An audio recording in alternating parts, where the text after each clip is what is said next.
MSME ఇండస్ట్రీలో కూడా incentives ఏవైతే ఉన్నాయో గత ప్రభుత్వం పూర్తిగా ఇగ్నోర్ చేసింది. మా ఇండస్ట్రీ ఇప్పుడు కొంచెం ఎట్టి పరిస్థితుల్లో మీరు సేవ్ చేయాలని వాళ్ళు కొంచెం కోరడం జరిగింది.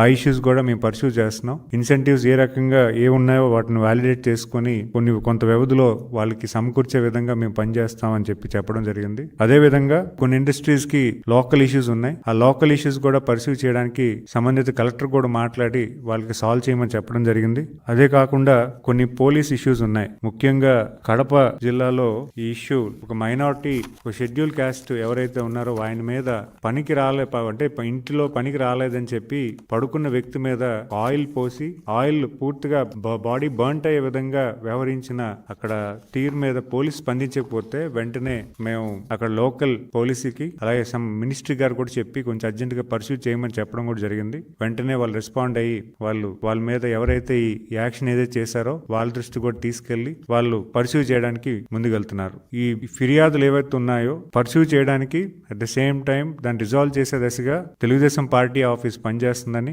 ఖచ్చితంగా ఈ ఆఫీసు అందరికీ నమ్మకం చేకూర్చే విధంగా పనిచేయడానికి ఇంకా మేము కార్యాచరణ చేస్తూ భవిష్యత్ కాలంలో ఎలాంటి ఇష్యూస్ ని కాన్స్టెంట్ గా రిజాల్వ్ చేసే దశగా మేము చేకూర్చడానికి ఒక వ్యవస్థగా ఈ రోజు ఏర్పాటు చేయడం, దానికి భాగస్వాములుగా ఈ రోజు మేము ముందుండి ఇవన్నీ సాల్వ్ చేయడానికి అట్ ద సేమ్ టైం గ్రామాల్లో తెలుగుదేశం పార్టీ ఆఫీస్కి వస్తే సాల్వ్ అవుతుంది, మనం ఖచ్చితంగా మన అభ్యర్థన చెప్పొచ్చు, మన తాలూకు ప్రాబ్లం వింటారు, విని దాన్ని సాల్వ్ చేసే ప్రయత్నం చేస్తారు అనే దాని మీద పూర్తి నమ్మకం కల్పించే విధంగా ఈ పార్టీ ఆఫీస్ లో ఈ గ్రీవెన్స్ ఏర్పడడం జరిగింది. దానికి పూర్తి స్థాయిలో మీ అందరం కూడా ఇక్కడ గ్రీవెన్స్ వినడం వెంటనే సాల్వ్ చేయడం జరుగుతుంది.